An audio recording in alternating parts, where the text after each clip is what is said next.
ഉസ്താദന്മാരെ ഉലമാക്കളെയൊക്കെ എതിർക്കുമ്പോൾ സൂക്ഷിക്കണം. ആരും ഒരു പണ്ഡിതനെ ഒരു ഗ്രൂപ്പിലെ നമ്മൾ എതിർക്കാൻ നിൽക്കേണ്ട. വിട്ടേരുന്നു ഈ പണിക്കൊന്നും നമ്മൾ പോട്ടെ, നമ്മൾ എന്തിനെ എതിർക്കാനൊക്കെ പോകുന്നത്? അവരുടെ കാര്യം ഇതൊന്നും നന്നാവുന്ന ലക്ഷണമൊന്നുമില്ല. ഇത് തമ്മിലടിച്ച് മൊത്തം എല്ലാം രണ്ട് ഗ്രൂപ്പായി, മൊത്തത്തിൽ അടിച്ച് പിരിഞ്ഞ് എല്ലാവരും അടിയോടടി. ഒന്നും പറയാനേ വയ്യ. എല്ലാം അടിച്ച് വള്ളിക്കാത്ത കിടന്ന അടിയാൽ എങ്ങനെ അള്ളാന്റെ സഹായം ഉണ്ടാകും? കേട്ടോ ഒരു ഹദീസ് കേട്ടോ.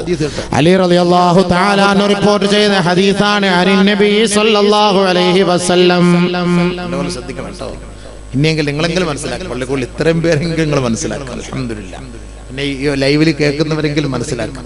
നമ്മൾ മുസ്ലിങ്ങളാണ്, നമ്മളാണെന്ന് ഏറ്റവും കൂടുതൽ ചോദ്യം ചെയ്യപ്പെടുന്നത്, പരീക്ഷിക്കപ്പെടുന്നത് നമ്മളാണ്, വേറെ ആരുമല്ല. ഓർത്തുള്ളൂ, വേറെ ആരുമല്ല. ഇസം നോക്കിയിട്ടല്ല നമ്മളെ അടിക്കുന്നത് അക്രമികൾ. നമ്മൾ മുസ്ലിമീങ്ങൾ എന്ന ഒരൊറ്റ നിലയിലാണ്. അതുകൊണ്ട് ഈ മുസ്ലിം സഹോദരങ്ങൾ, ഉലമാക്കൾ, ആലിമീങ്ങൾ, അല്ലെങ്കിൽ സാധാരണക്കാരായ സത്യവിശ്വാസികൾ, അള്ളാഹുവിന് വേണ്ടി നിങ്ങൾ ജീവിക്കും. അള്ളാഹയെ ഭയപ്പെട്ട് ജീവിക്കും. നമുക്ക് സഹായം കിട്ടണമെങ്കിൽ അതല്ലാതെ മറ്റു മാർഗമില്ല. ഇതൊക്കെ നബിയുടെ റസൂലുള്ളാഹി പറഞ്ഞിട്ട് പോയ കാര്യങ്ങളാണ്. അത് നമ്മൾ പഠിക്കാതെ പോയി. അതാണ് അതിന്റെ അർത്ഥം. ബഹുമാനപ്പെട്ട അലി റളിയല്ലാഹു തആല അൻഹു പറയുകയാണ്, അനി നബി സല്ലല്ലാഹു അലൈഹി വസല്ലം, ഇദാ അബ്ഗളൽ മുസ്ലിമൂന ഉലമാഅഹും വഅൽഹറൂ മവാഖീത അസ്വാഖിഹിം وتناكحوا على جمع الدراهم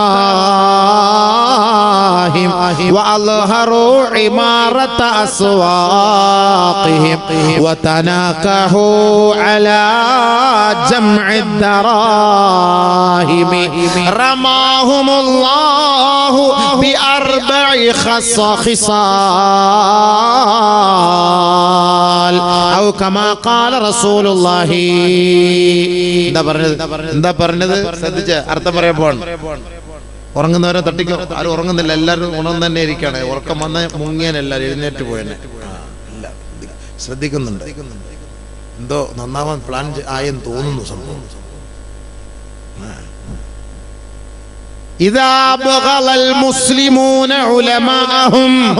മുസ്ലിമീങ്ങളെ ഉലമാക്കളെ വെറുത്താൽ, മുസ്ലിമീങ്ങൾ ഉലമാക്കളെ വെറുത്താലല്ല, മറ്റുള്ളവരല്ല. നല്ലപോലെ മനസ്സിലാക്കണം. മുസ്ലിങ്ങളല്ലേ മുസ്ലിയാക്കന്മാരെ പൊങ്കാലയിടുന്നത്? ആണോ? ഇല്ലേ? അല്ലേ? മുസ്ലിങ്ങളല്ലേ? ഫേസ്ബുക്കിൽ വാട്സപ്പിലൂടെ ഒക്കെ ഇട്ട് പൊങ്കാലയിടുന്ന ആരാ? മറ്റുള്ള മതക്കാരെ നമ്മൾ പറയേണ്ട, കുറ്റം പറയേണ്ട കാര്യമില്ല. ഒരു സാധു, ഒരു പാവം. അവർ തന്നെ ചോദിക്കാം, എന്തിനാ നിങ്ങളുടെ പല്ലൂത്തി നിങ്ങൾ മണപ്പിക്കുന്നത്? എന്തിനാണെന്ന് അവർ തന്നെ ചോദിക്കാം. നബി തങ്ങൾ പറഞ്ഞ കാര്യമാണിത്, ഞാൻ വെറുതെ പറയല്ലോ. ചിന്തിക്കൂ സുഹൃത്തുക്കളെ, സഹോദരങ്ങളെ. മുസ്തദറക്ക് ഹാക്കിം റിപ്പോർട്ട് ചെയ്താണ്. മനസ്സിലാക്കി, വെറുതെ പറഞ്ഞ വാക്കല്ല ഇത്. മുസ്ലിമീങ്ങൾ ഉലമാക്കളോട് വിരോധം പുലർത്തിയാൽ, അവരോട് പ്രകോപനം കാട്ടിയാൽ, അവരോട് വിദ്വേഷം വെച്ച് പുലർത്തിയാൽ, അവരെ ചൊടിപ്പിച്ചാൽ, അവരെ വെറുപ്പിച്ചാൽ, ഉസ്താദന്മാരോട് ദേഷ്യം പറയാ, അവരുടെ രഹസ്യങ്ങളൊക്കെ കണ്ടുപിടിക്കുക, അവരുടെ ന്യൂനതകളൊക്കെ പരസ്യപ്പെടുത്തുക. രഹസ്യം കണ്ടുപിടിച്ച് അത് രഹസ്യമായി നീ അങ്ങ് കൈകാര്യം ചെയ്തോ. അത് എന്തിന് പരസ്യപ്പെടുത്തണം? എനിക്കതാണ് ചോദ്യം. അള്ളാഹ് പറഞ്ഞു പരസ്യപ്പെടുത്താൻ പാടില്ല എന്ന്. നീ അള്ളാഹെക്കാളും വലിയ ആളാവാ നിൽക്കുക. നിന്നെയും അള്ളാഹ് ഇതേപോലെ പരസ്യമായിട്ട് നിന്ദിച്ചിട്ട് നിന്റെ റൂഹിനെ അള്ളാഹു തആല എടുക്കുള്ളൂ. മനസ്സിലാക്കണം നമ്മൾ. ആയിക്കോട്ടെ, തെറ്റിനെ ന്യായീകരിക്കില്ല. തെറ്റ് ചെയ്തു, അത് രഹസ്യമായിട്ട് നിനക്ക് കൈകാര്യം ചെയ്യാമല്ലോ. രഹസ്യമായിട്ട് കൈകാര്യം ചെയ്തോ, അതല്ലേ വേണ്ടു? രഹസ്യമായിട്ട് കൈകാര്യം ചെയ്തോ. ഈ പരസ്യമാക്കണോ? അവരെ ഫോട്ടോ എടുത്തിട്ട് എല്ലായിടത്തേക്കും വിട്ട്, മീഡിയകളിൽ വിട്ട്, ഇങ്ങനെ നാണം കെടുത്തി ആകെ മൊത്തം ആരെല്ലാം അറിയണം? എത്ര അമുസ്ലിമീങ്ങൾ അറിഞ്ഞു? എത്ര പേരാണ് ആ ന്യൂനത രഹസ്യമാക്കി വെക്കണമെന്ന് അല്ലാഹു പഠിപ്പിച്ച, റസൂലുള്ളാഹി തങ്ങൾ പഠിപ്പിച്ച ആ ന്യൂനതകൾ എത്രയിടത്ത് അറിയാത്തവർ പോലും അറിഞ്ഞില്ലേ? നമ്മുടെ മൊബൈലിൽ വന്നാൽ നമ്മൾ അത് കണ്ടിട്ട് ഡിലീറ്റ് ആക്കാതെ മറ്റുള്ളവനെ കൊടുക്കില്ലേ? ഇല്ല. മുസ്ലിം ഉമ്മത്ത് പഠിക്കണം, മനസ്സിലാക്കണം. ഇത് പാടില്ല. അത് ആരെയും തേജോവധം ചെയ്യാൻ പാടില്ല, ഒരു മനുഷ്യനെയും. നമ്മൾ മുസ്ലിം ആണെങ്കിൽ അബൂബക്കറിന്റെ വാക്കല്ല, ഇത് അള്ളാഹുവിന്റെ റസൂലിന്റെ വാക്കാണ്. അള്ളാഹിന്റെ റസൂലിന്റെ വാക്കിനെ വിശ്വസിക്കുന്ന ഒരു മുസ്ലിം ആണെങ്കിൽ നമ്മൾ അതാ മനസ്സിലാക്കേണ്ടത്. ആരാ ഹബീബ ഇവിടെ മാന്യൻ? ആരാ ഇവിടെ നല്ലവൻ?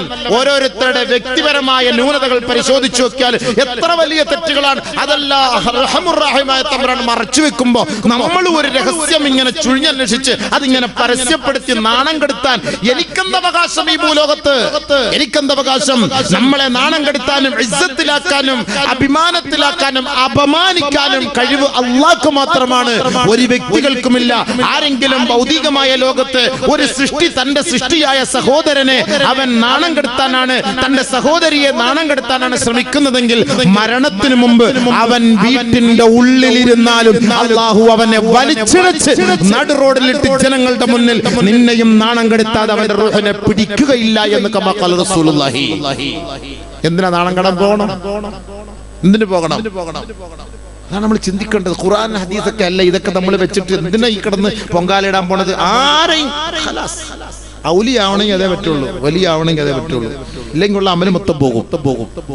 ഇദാ ബഗദൽ മുസ്ലിമൂന ഉലമാഅഹും, മുസ്ലിമീങ്ങൾ ഉലമാക്കളോട് വിരോധം വെച്ചാൽ, അവരോട് ദേഷ്യം ഉണ്ടായാൽ, അവരെ വെറുപ്പിച്ചാൽ, വഅൽഹറൂ ഇമാറത അസ്വാഖിഹിം, ചന്തയിലെ കാര്യങ്ങളും അനാവശ്യ കാര്യങ്ങളും ആവശ്യമില്ലാത്ത കാര്യങ്ങളും പൊതുസ്ഥലങ്ങളിൽ പരസ്യമായി പറയേണ്ടി വന്നാൽ, പള്ളികളിൽ പോയാലും മദ്രസയിൽ പോയാലും വഅദിന് വന്നാലും ഏത് മജ്ലിസിൽ പോയാലും, അളിയ എന്നത് കച്ചവടം പോയ അളിയ നീ അറിഞ്ഞില്ലേ മറ്റേ അവിടെ പോയത്, അവൾ ഒളിച്ചോടിയത്, അവൻ കൊണ്ടുപോയത്, ബൈക്കിൽ ഞാൻ പോകുന്നത് കണ്ട് ഇന്ന് മൊത്തം നാശമാണ്, അവിടെ മൊത്തം പ്രശ്നമാണ്. ഇതെല്ലാം ഇങ്ങനെ പരസ്യമായി ചന്തയിലെ കാര്യങ്ങള് പരസ്യമായി ചർവണം നടത്തപ്പെടുന്ന ഒരു കാലം വന്നാൽ, പള്ളിയിൽ മൊത്തം ഇത് തന്നെയല്ലേ പരിപാടി ഹബീബേ?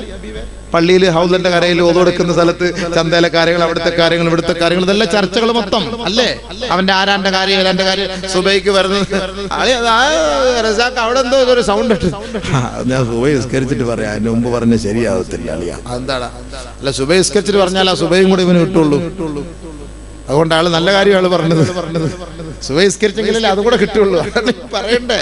രാവിലെ വരുന്നതാണ് ചോർട്ടോടിച്ചോട്ട് വലിയ പോലെ വാ ഒരു വീട് ഞാൻ ഒരു കാര്യം പറഞ്ഞുതരാം. കട്ടൻ മേടിച്ച് അവന്റെ കടം വാങ്ങിയിട്ട് ഇന്നലെ 3 മണിക്ക് അവിടെ നടന്ന സംഭവം ഇവിടെ വിളിച്ചു പറയാണ്.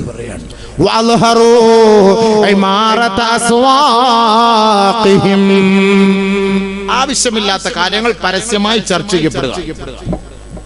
അടുത്ത കട്ടോളി ഇതൊക്കെ മുസ്ലിങ്ങളുടെ സ്വഭാവമാണ്. ഒന്നുകൂടെ പറഞ്ഞുതരാം.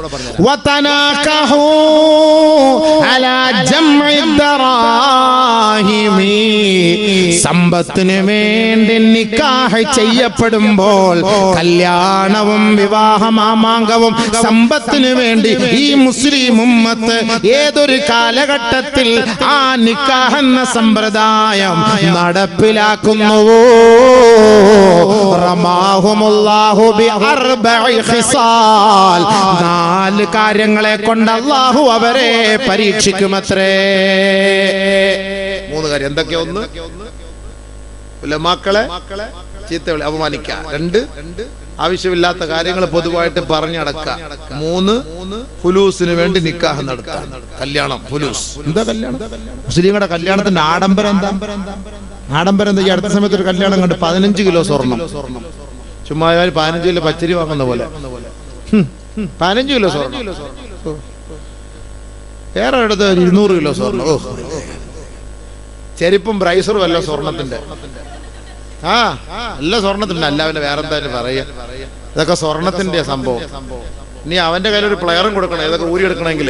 ഇതൊക്കെ പിന്നെ അല്ലാതെ കണ്ട് വേറെ എന്താ പറയാനല്ലാതെ ആ സംഭവം. ഇതൊക്കെ അങ്ങനെയാണ്. കാലങ്ങളൊക്കെ പോയ പോക്കെ അതുവരെ കാണിക്കല്ല അബീവേ, അതുവരെ കാണിക്കല്ല. ഈ സാധനങ്ങളൊക്കെ സ്വർണ്ണമാക്കി വാട്സപ്പിനകത്തോട്ട് ഇങ്ങനെ ഇട്ട് ഇങ്ങനെ അങ്ങോട്ട് കാണിക്കല്ലേ. ഇങ്ങനെ വെച്ചോ വെച്ചിട്ട് വജ്രം തിളങ്ങാണ്, ഇങ്ങനെ തിളങ്ങാണ് സംഭവം.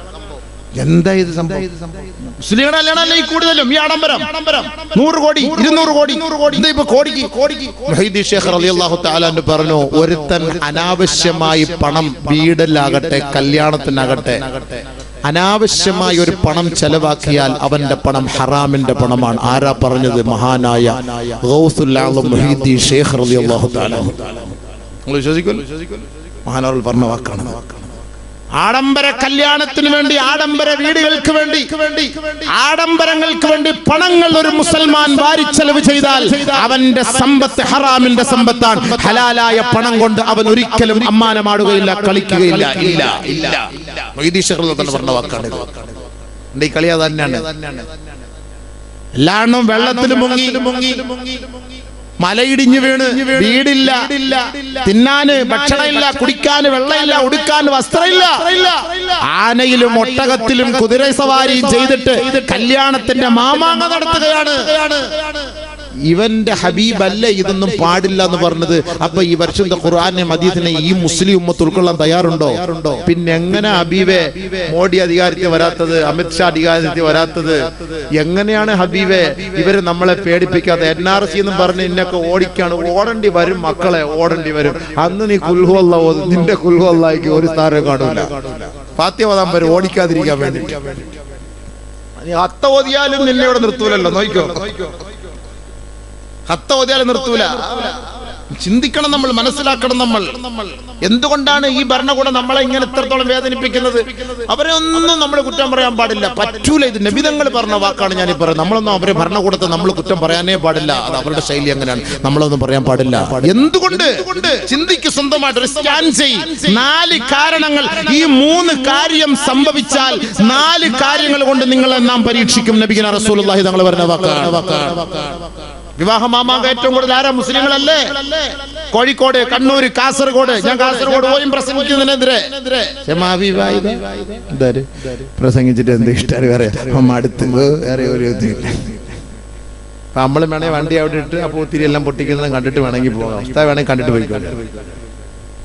ഉസ്താദ് നല്ല മാങ്ങുള്ള മാമാങ്ക ഉസ്താദ്, നിങ്ങൾ കുറച്ച് നല്ല നോക്കി ഉസ്താദ്, ജോറിലുണ്ട് ഉസ്താദ്, നോക്കി ഉസ്താദ് കണ്ടിട്ട് നോക്കിക്കോളാൻ പറയുന്നത്. കണ്ടിട്ട് കല്യാണം കാസർഗോട്ടുകാർക്ക് കാണുന്നുണ്ട്, എന്നെ ഇനി അവിടെ കേട്ടു വന്നോ? കുഴപ്പമില്ല, അവർക്ക് നമ്മളോട് ഒരു മുഹബത്ത്. അതൊക്കെ പറഞ്ഞു അവരുടെ നാട്ടിൽ പോയി ഞാൻ പറയല്ലേ. അതല്ലേ ഈ ലൈവ് ഉള്ളതുകൊണ്ടൊന്നും പറയാനും പറ്റില്ല സംഭവം. ശരിയല്ല, അങ്ങനെയല്ലേ പറയാ? പാവപ്പെട്ടവരാ, ഭയങ്കര സ്നേഹമുള്ളവർ, ഉലമാക്കളോടൊക്കെ ഭയങ്കര സ്നേഹമാണ്, ഭയങ്കര മഹബത്തുള്ളവരാണ്. പക്ഷെ ഈ കല്യാണം കണ്ണൂർ, കാസർഗോഡ്, കോഴിക്കോട് ഇതൊക്കെ അത് വന്നിപ്പോ നമ്മുടെ നാട്ടിലും കേരളത്തിലും തെക്കൻ കേരളത്തിലും ആയിപ്പോയി. എന്ത് രസം! തെക്കൻ കേരളത്തിൽ ഇടത്തമ്പലത്തിൽ നടന്ന കല്യാണം 15 കിലോ സ്വർണ്ണം. ഇത് എവിടെ നിന്ന് കിട്ടിയപ്പോ ഇതൊക്കെ? 15 കിലോ സ്വർണ്ണം. ഈ പെണ്ണ് എവിടെ കൊണ്ട് തൂക്കിയിടും സംഭവം എല്ലാം കൂടെ? എന്താ ഇത്? 30,000 രൂപ വില ഒരു പവൻ സ്വർണത്തിന്. 30,000 രൂപ വിലയാണ്. ഈ 30,000 രൂപ വില, അള്ളാഹു ഇത് എവിടെ, എങ്ങനെ ഇത് സംഭവിക്കും, എങ്ങനെ കിട്ടും? ചിന്തിക്കാൻ 4 കാര്യങ്ങളുടെ അള്ളാഹു തആല പരീക്ഷിക്കും. ഈ 3 കാര്യങ്ങൾ സംഭവിച്ചാൽ ചില ആൾക്കാർ പറയും, ഞങ്ങള് സ്ത്രീധനൊന്നും ചോദിക്കില്ല ഉസ്താദേ, ഞങ്ങൾ നമുക്ക് ആ പരിപാടിയില്ല. വലിയ ദീനിന്റെ ആളുകാർ, വലിയ ആചാര്യ മക്കളൊക്കെ ആയിരിക്കും, വലിയ ആചാര്യ മക്കൾ ദീനൊന്നും നമ്മള് ശരി ഉണ്ടോ? അതൊക്കെ ആചാര്യ മക്കൾ മാതൃകയാണ്. കണ്ടില്ലേ? അവസാനം അന്വേഷിച്ച് നോക്കുമ്പോ ആകെ മൊത്തം ഒരു മൂട് മോളേ ഉള്ളു. 90 കോടിയുടെ ആസ്തിയുണ്ട്. അവിടെ പോയിട്ട് പേഷന്റെ കാര്യമുണ്ടോ? ആചാര്യ പേഷന്റെ കാര്യമുണ്ടോ? ആവശ്യമുണ്ടോ? കൊല്ലം മുതൽ കരുനാഗപ്പള്ളി വരെ ഹൈവേയുടെ സൈഡ് മൊത്തം സജീനയുടെ പേർക്കാണുള്ളത്. ഞാൻ ചോദിച്ചിട്ടില്ല. അവരുടെ മോൾക്ക് അവരെന്തോ കൊടുത്തോട്ടെ. അവരുടെ മോക്ക് കായലും എഴുതി വെച്ചിട്ടുണ്ട്. ഇതിന് ചോദിക്കുന്നത്? ഇത് ചോദിക്കേണ്ട ആവശ്യമുണ്ടോ? ചോദിക്കേണ്ട ആവശ്യമില്ലല്ലോ. എന്തിനു ചോദിക്കണം? നല്ല പിടിപാടുള്ള സ്ഥലത്തല്ലേ പോയി കയറിയത്, പിന്നെ എന്തിനു ചോദിക്കണോ? അതാണ് ഇപ്പൊ പുതിയ ഉഡായിപ്പ സിസ്റ്റം. എല്ലാം ദീൻ പറയാൻ ഉഷാറാ, പറയാനല്ലേ ഉഷാറാ. ഞാൻ പല ആജിയാക്കവരെ വിളിച്ചു, എന്താ അബീബ നിങ്ങൾ ഇത്ര വലിയ ദീനിയാണ് ഉസ്താദെ, ഞാൻ എന്ത് ചെയ്യാനാ ഉസ്താദെ, എനിക്കൊരു നിയന്ത്രണമില്ല ഉസ്താദെ, എന്നെ കൊണ്ടൊന്നും പറ്റില്ല ഉസ്താദെ. പിന്നെ എന്നാത്തിനാ അവനെ ഉണ്ടാക്കാൻ പോയത്?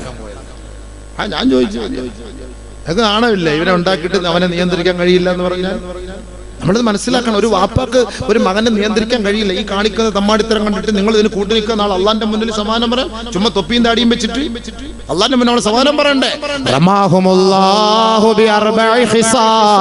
4 കാരണങ്ങളെ കൊണ്ട് അള്ളാഹു അവരെ പരീക്ഷിക്കും അത്രേ. 1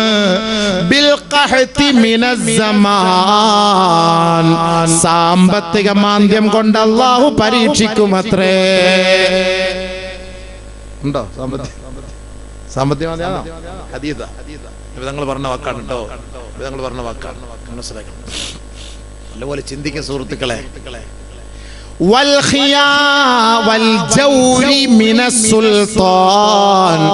അധികാരികളുടെ ഭാഗത്ത് നിന്ന് അക്രമമുണ്ടാകുമത്രേ.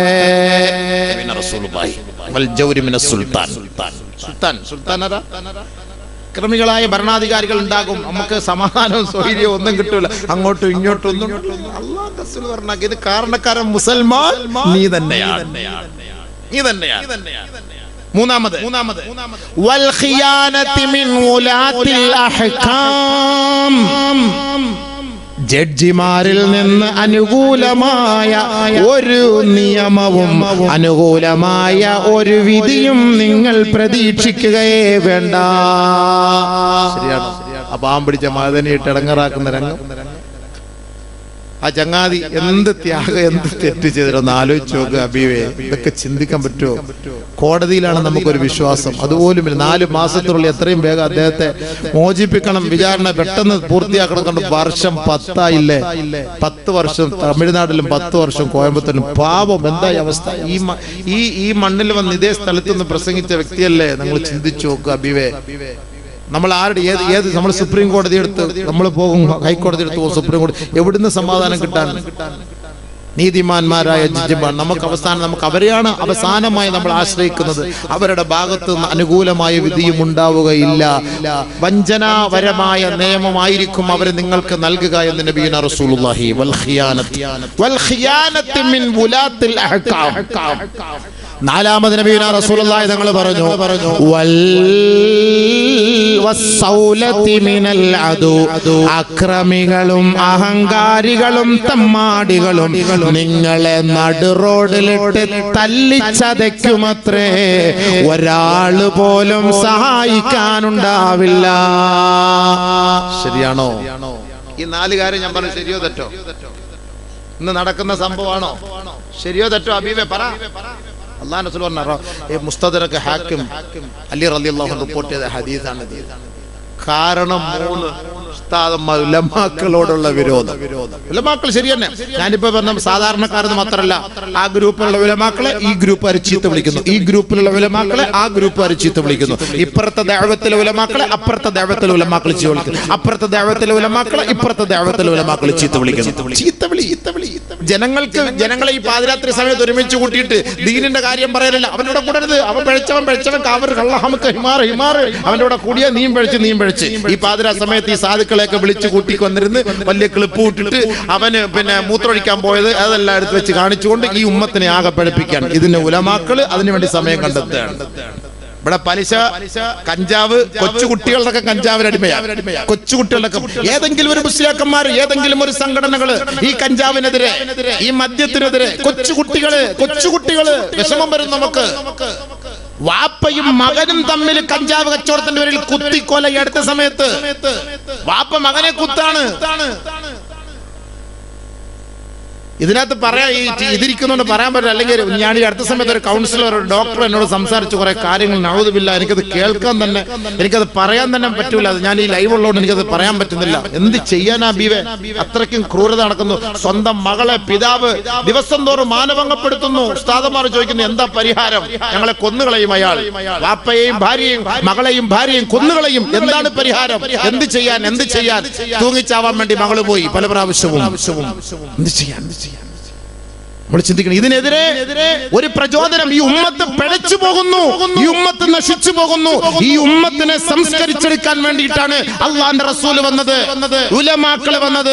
അൽ ഉലമാ വറസത്തുൽ അംബിയ, അംബിയാക്കളുടെ പിൻഗാമികളായി, അനന്തരാവകാശികളായി ഈ ഉലമാക്കൾ രംഗത്തേക്ക് വന്നിട്ട് ഈ പിഴച്ചു പോകുന്ന സമൂഹത്തെ കൈക്ക് പിടിച്ചുകൊണ്ട് സത്യത്തിന്റെ ധർമ്മത്തിന്റെ വഴിയിലേക്ക് കൊണ്ടുവരേണ്ടതിന് പകരം ഗ്രൂപ്പിസം വളർത്തി അവന് സലാം പറയരുത്, ഇവന് സലാം പറയരുത്, അവനെ അംഗീകരിക്കരുത്, ഇവനെ അംഗീകരിക്കരുത്, അവന്റെ കൂടെ കൂടരുത്, ഇവന്റെ കൂടെ കൂടരുത്. മുസ്ലിം ഉമ്മത്ത് തലക്കെട്ടും കെട്ടി ദാടിയും വെച്ച് ജുബ്ബയിട്ടിട്ട് പരസ്പരം പള്ളിയിലും മർക്കസിലും കിടന്ന് അടിയും വഴക്കും ഉണ്ടാക്കി കുത്തിനു പിടിച്ചിട്ട് തെറിയും വിളിച്ചിട്ട് ഇവരൊക്കെ അള്ളാന്റെ റസൂലിന്റെ ഹദീദിനെ ധിക്കരിച്ചിട്ട് അല്ലാഹുവോട് ചോദിക്കുക, സഹായം സഹായമല്ല തരാൻ പോകുന്ന, മറ്റേതെടുത്ത് തരാൻ പോണ അല്ലാഹു തആല. അതെല്ലാം നടക്കുന്ന സംഭവം. മർക്കസിലടി, മസ്ജിദിലടി, മദ്രസയിലടി. എന്താ ഇത്? ഇത്ര നാളും പറഞ്ഞുകൊണ്ടാണ് എന്താ? ദീനിന്റെ കാര്യം, ദഅവത്തിന്റെ കാര്യം, അമലിന്റെ കാര്യം, സാലിഹായ അമലിന്റെ കാര്യം, അതൊക്കെ ഇപ്പൊ ഫാസിദാക്കല്ലേ? നമ്മൾ ചിന്തിക്കണം. ആരുടെ വാക്കാ നമ്മൾ കേൾക്കുക? ഏത് ആലിമിനെ പിൻപറ്റുക? ഏത് സമൂഹത്തെയും ഉമ്മത്ത് പിൻപറ്റുക? എന്റെ പൊന്നു മക്കളെ, ഈ പാവപ്പെട്ട നമ്മളാണ് ഇതെല്ലാം കുടുങ്ങി പോകാൻ പോകുന്നത്. സാധുക്കളായ നമ്മൾ ആരെ പിൻപറ്റും? നിങ്ങൾ പറയും. എവിടെ സഹായം കിട്ടും? നിങ്ങൾ പറയാ ബിവേ. വെറുതെ അല്ല ഈ മുസ്ലിങ്ങളുടെ മേൽ ഈ അക്രമികളായ ഭരണാധികാരികൾ കയറി കടന്നാക്രമണം നടത്തി. അള്ളാന്റെ റസൂൽ പറഞ്ഞ വാക്കാണ്, ഇത് സംഭവിക്കും. നിങ്ങൾ ഒറ്റക്കെട്ടായി റബ്ബിലേക്ക് മടങ്ങാത്തിടത്തോളം കാലം ഈ അടിക്ക് പരിഹാരം കാണുമ്പോൾ നിങ്ങൾ പ്രതീക്ഷിക്കുകയേ വേണ്ട. ഇത് അള്ളാന്റെ റസൂലിന്റെ വാക്കാണ്. അള്ളാഹു മനസ്സിലാക്കാൻ തൗഫീഖ് തരട്ടെ. ഇല്ലെങ്കിൽ ഞാൻ ഇത് വീണ്ടും അടുത്തതിലേക്ക് പോയിക്കൊണ്ടിരിക്കും. സമയം ഇത്രയായി. നല്ല കാര്യങ്ങൾ മനസ്സിലാക്കി പ്രവർത്തിച്ച് അള്ളാഹുവുമായി ബന്ധപ്പെട്ട് ഐക്യത്തിന്റെ മക്കളായി സാഹോദര്യം നിലനിർത്തി എല്ലാവരോടും സൗഹൃദ സംഭാഷണം നടത്തി ആരെയും വെറുപ്പിക്കേണ്ട, ഒരു ഹിന്ദുവിനെയും ഒരു ക്രിസ്ത്യാനിയെയും ഒരു മുസ്ലിമിനെയും നമ്മൾ വെറുപ്പിക്കേണ്ട. നമ്മളെല്ലാവരോടും നല്ല നിലയിൽ സന്തോഷത്തോടുകൂടി സൗഹാർദ്ദപരമായി നമുക്ക് ആ ഒരു ജീവിതം, അതാണ് നബി തങ്ങൾ കാണിച്ചത്. ഒരു ജൂതന്റെ മയ്യത്ത് കണ്ടിട്ട് ചാടി എഴുന്നേറ്റ് അള്ളാഹുവിന്റെ റസൂൽ ബഹുമാനിച്ചെങ്കിൽ നമ്മളൊരു ഹിന്ദുവിനെ ബഹുമാനിക്കണം, ഒരു ക്രിസ്ത്യാനിയെ ബഹുമാനിക്കണം, നമ്മുടെ അയൽപക്കത്തുള്ളവരെ ബഹുമാനിക്കണം. അങ്ങനെ അവരുമായുള്ള ആ ഒരു ചങ്ങാത്തം നിലനിർത്തി സന്തോഷത്തോടുകൂടി നമ്മുടെ ഇനിയുള്ള ശിഷ്ട ജീവിതം മുന്നോട്ട് കൊണ്ടുപോകും. അള്ളാന്റെ പൊരുത്തത്തിന് വേണ്ടി ആരെയും നമ്മൾ തെറി പറയാനും പോകണ്ട, ആരെയും നമ്മൾ ചീത്ത വിളിക്കാനും പോകണ്ട, ആരെയും പരിഹസിക്കാനും പോകണ്ട, ആക്ഷേപിക്കാനും പോകണ്ട. അങ്ങനെ ആക്ഷേപിക്കുന്ന മജ്ലിസിൽ നിങ്ങൾ പോവുകയും ചെയ്യരുത്. അങ്ങനെ ആക്ഷേപിക്കാൻ വേണ്ടി ഒരു മജ്ലിസ് നിങ്ങളുടെ മണ്ണിൽ കൊണ്ടുവന്നാൽ നിങ്ങൾ ഒരിക്കലും അതിനെ പ്രചോദനം ചെയ്യരുത്. അത് നിരുത്സാഹപ്പെടുത്തി നിങ്ങൾ അവിടെ നിന്ന് ആട്ടിപ്പായിക്കണം. കാരണം നമ്മുടെ സമുദായം തമ്മിലടിക്കുന്നത് നമ്മൾ നാളെ സാക്ഷിയാകേണ്ടി വരുന്ന ഒരു സാഹചര്യമാണ്. അള്ളാഹു നമ്മളെ ഐക്യത്തിലെത്തിക്കട്ടെ, സാഹോദര്യത്തിലെത്തിക്കട്ടെ, സന്തോഷത്തിലെത്തിക്കട്ടെ. അതുകൊണ്ട് ഖബറിലെ കൂട്ടുകാരിലെ ഒരെണ്ണാണ് പറഞ്ഞത്, അള്ളാഹുവിന്റെ ഇൽമ് പഠിപ്പിച്ചു കൊടുത്താൽ, അത് വ്യാപിപ്പിച്ചാൽ, അത് തബ്ലീഗ് ചെയ്താൽ, അത് ദഅവത്ത് ചെയ്താൽ, അത് പ്രബോധനം ചെയ്താൽ അത് അവർക്ക് ഖബറിലേക്ക് എത്തുമെന്ന് നബിയുനാ റസൂലുള്ളാഹി സ്വല്ലല്ലാഹു അലൈഹി വസല്ലം